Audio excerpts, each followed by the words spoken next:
जीवन एक मेला है जिसमें सुख दुख के झमेले लगे रहते हैं। हर व्यक्ति के जीवन में एक ऐसा कठिन समय भी आता जब व्यक्ति निराश हो जाता है। ऐसे समय पर यदि धैर्य से काम लिया जाए और खुद को प्रेरित करके रखा जाए तो सफलता भी आपकी दहलीज पर दस्तक देती है। भगवान श्री कृष्ण ने श्रीमद् भागवत गीता जी के निर्मल ज्ञान प्रकाश से पार्थ की परेशानियों का तमस मिटाया था। के माध्यम से आप कठिन समय में प्रेरणा से भर देने वाले श्री कृष्ण के विचारों को, जो अपने कर्म के फल के प्रति आसक्ति को नहीं छोड़ सकते, वे मार्ग से कोसों दूर हैं। अपनी इच्छा की शक्ति से अपने आप को नया आकार दें। अपने आप को कभी भी स्वेच्छा से नीचा न होने दें। इच्छा ही आत्मा की एकमात्र मित्र है और इच्छा ही आत्मा की एकमात्र शत्रु है।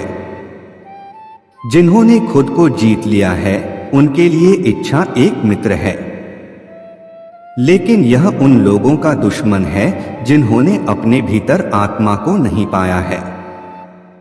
सर्वोच्च वास्तविकता उन लोगों की चेतना में प्रकट होती है जिन्होंने खुद को जीत लिया है। शांत मन में ध्यान की गहराइयों में आत्मा स्वयं को प्रकट करती है। स्वयं के माध्यम से स्वयं को देखकर एक आकांक्षी पूर्णता के आनंद और शांति को जानता है। कोई भी जो अच्छा काम करता है उसका कभी भी बुरा अंत नहीं होगा, न तो यहाँ और न ही आने वाले युग में। गंभीर तपस्या और ज्ञान मार्ग से ध्यान श्रेष्ठ है। मुझ पर अपना मन लगाकर योग के अभ्यास से स्वयं को अनुशासित करो।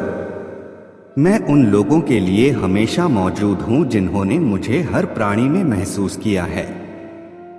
व्यक्ति जो चाहे बन सकता है यदि वह विश्वास के साथ इच्छित वस्तु पर लगातार चिंतन करे। मन बहुत चंचल है जो इंसान के दिल में उथल पुथल कर देता है। जैसे वे मेरे पास आते हैं वैसे ही मैं उन्हें ग्रहण करता हूँ। सभी पथ पार्थ मानव को मेरी ओर ले आते हैं। इंद्रियों से मिलने वाला सुख पहले तो अमृत जैसा लगता है, लेकिन अंत में यह विष के समान कड़वा होता है।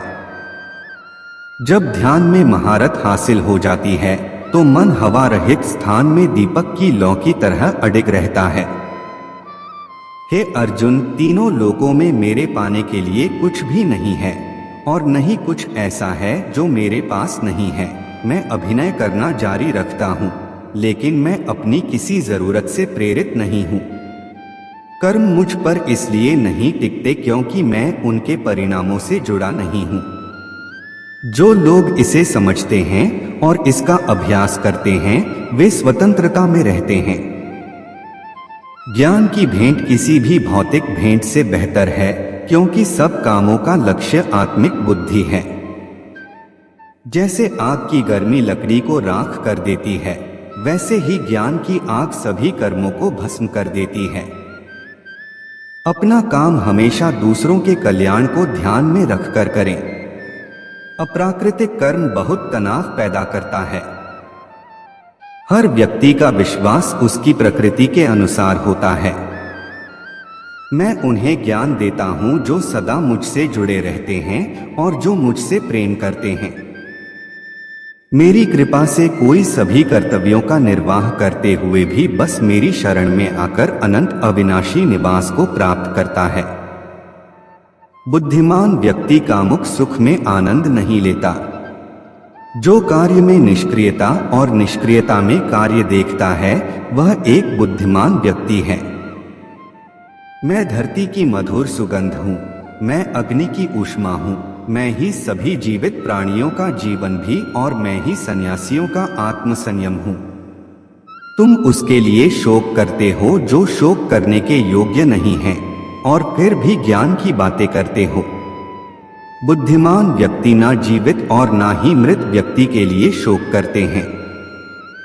बुद्धिमान व्यक्ति को समाज कल्याण के लिए बिना आसक्ति के काम करना चाहिए। कर्म मुझे बांधता नहीं क्योंकि मुझे कर्म के प्रतिफल की कोई इच्छा नहीं। कर्म योग वास्तव में एक परम रहस्य है। कर्म उसे नहीं बांधता जिसने काम का त्याग कर दिया है। अपने अनिवार्य कार्य करो, क्योंकि वास्तव में कार्य करना निष्क्रियता से बेहतर है। आत्मज्ञान की तलवार से काटकर अपने हृदय से अज्ञान के संदेह को अलग करके अनुशासित बनो।